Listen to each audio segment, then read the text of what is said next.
vijesti danas pišu da je moguće da premijer Đukanović ponovo odlazi iz politike po treći put.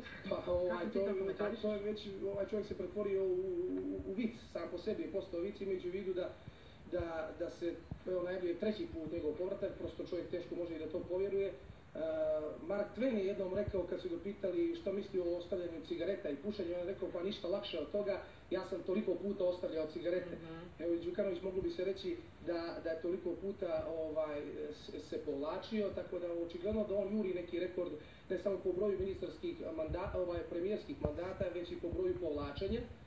Ali interesantna tema, meni se čini da on ima uzor u jednoj pjesmi Željka Samardžića. Ja sam joj baš, kad sam dolazio to, ako mogu da pustim, mislim da je on našao inspiraciju i da je on u stvari srodna duša sa Željkom Samardžićem. On ima pjesmu Ja se povlačim, Željko Samardžić, i evo ja ću pustiti ovdje da čuje.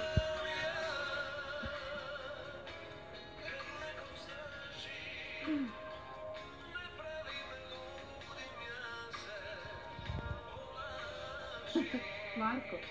Dakle, on očigledno kao i Željko Samardžić dobro zna kad neko označi, on se onda povlači, tako da mislim da je ovdje su to srodne duše, svjesni su da nam puno znače i onda hoće da se povuku, tako da ih mi ohrabrujemo u tome.